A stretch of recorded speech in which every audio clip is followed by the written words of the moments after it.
Good afternoon, everybody. Welcome back to yet another segment of Get That House. My name is Brian Holland, sales manager of Older Public Title Company here in Las Vegas. With me, as always, Barbara Irwin. Hi, I'm Barbara Irwin, LVNV Homes and Land. I can help you with buying and selling any properties you may have. And with us today, a very special guest, Kyle Wallace, Esquire. Kyle wears many hats for Older Public Title Company.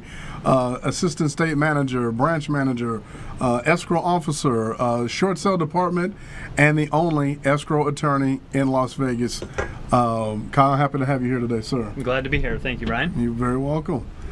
I think we're going to kick this segment off with something that is a very new cutting-edge technology. You know what? I'm just going to turn it over to Kyle. He is the expert in this field. So, Kyle, what's new in the technology of title and escrow, especially when it comes to notarization of documents? Okay.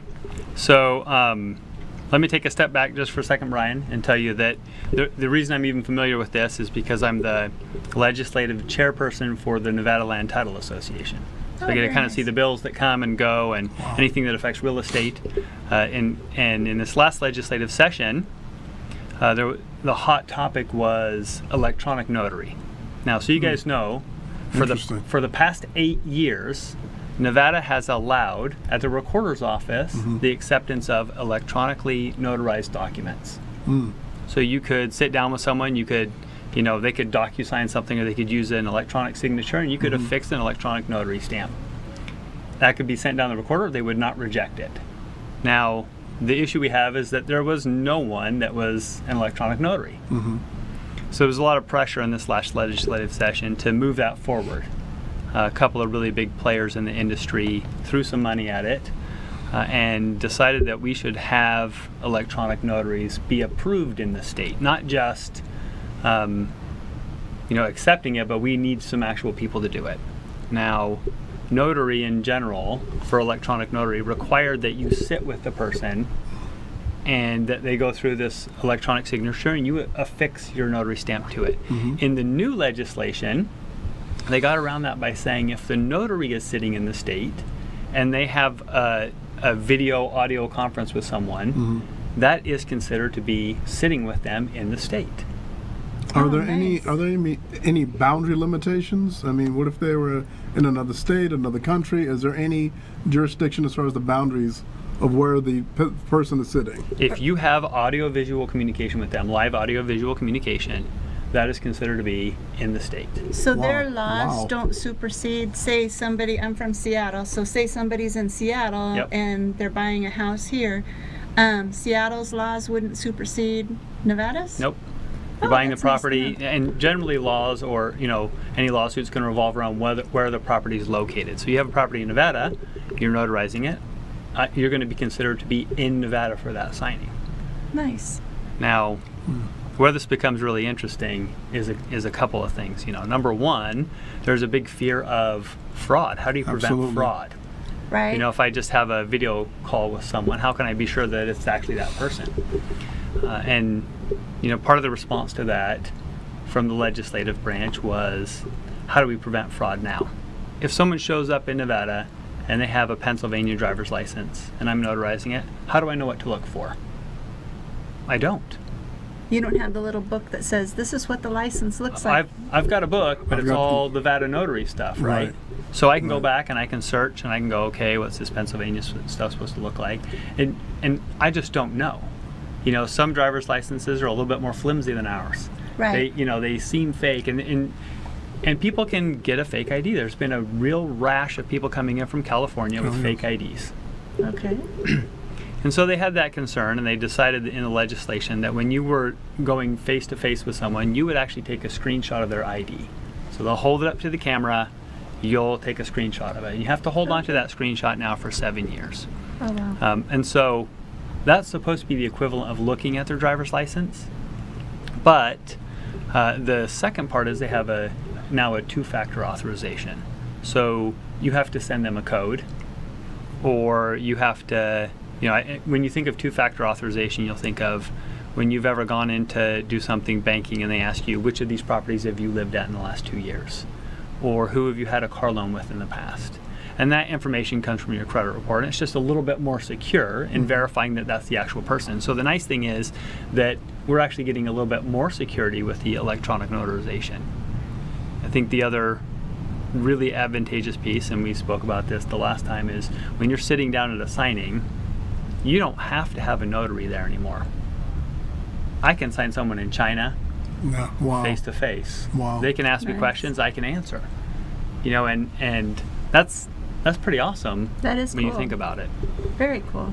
It saves them, especially for those out of the country, it saves them from trying to find an embassy and who knows how far away that is. Then they have to make an appointment. And there's a lot of factors that this is truly going to cut down or eliminate all of that. Yes. Wow. So, well, and you bring a good point, Brian, and that is, you know, if you're in, let's say, Hong Kong, and you need to get a document notarized, if you can't make it to, you know, like a military base, because you can't get on that military base, you're not military personnel, you have to go to the consulate. And to get into the consulate, you have to schedule an appointment, and that sometimes can be 6 weeks out. Wow. You know, sometimes more. And so you have a real estate transaction. You'll notice, Barbara, they fill out the paperwork and it says closing to be in 30 or 45 days. You'd have to send the documents out that day to be notarized for you to have that close on time. Not only do you have to notarize it, but then they have to ship it back to you somehow, and it has to get through customs. And 6 weeks can become a real stretch on something like that. Right. I have a client right now who was married in Russia, and she has to file a divorce and have it close or finalize prior to closing.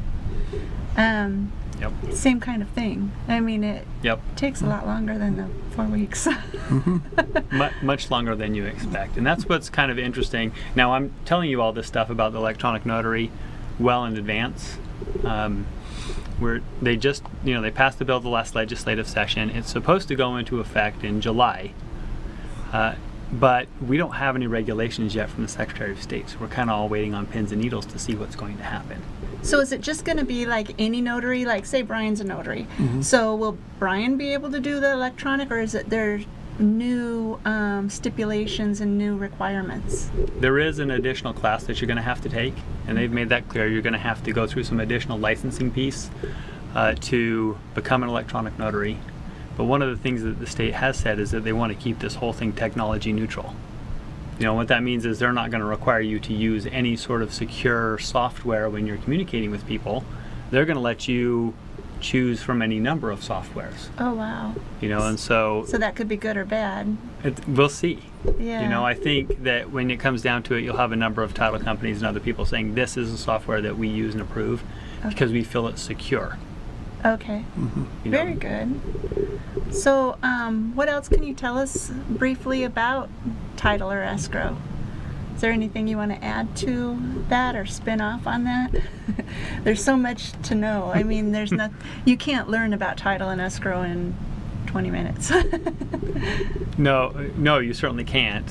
You know, I would say from a seller's perspective or a buyer's perspective, it's going to make sense to communicate as much as you can with your agent. You know, they're the ones usually communicating with escrow. But if you have questions too, call your escrow officer. Absolutely. You know, they're the expert. They're going to have the knowledge. They're going to be able to communicate to you the information that you need. And if you have questions, they should be able to answer those. I know I started just this year directing people back to escrow because the laws have changed so much that it's a huge liability for agents. So And as well, you should. that's You good shouldn't be enough. practicing No. being an attorney or giving that, legal advice or escrow advice. Exactly. Turn them over to the experts. Yep. So it looks like we're running out of time, and we wanted to thank you for coming out today and joining us, and hope to see you again. My name is Barbara Irwin, LVNV Homes and Land, 702-235-9298. Brian Holland, Old Republic Title, 702-985-2222. Kyle Wallace, Old Republic Title, 702-313-2088. So you can always tell your agent you want to request a certain title. So in that case, make sure that you choose Old Republic Title and mention Kyle. Thank you for joining us, Thank and you. hope to see you again. Bye-bye.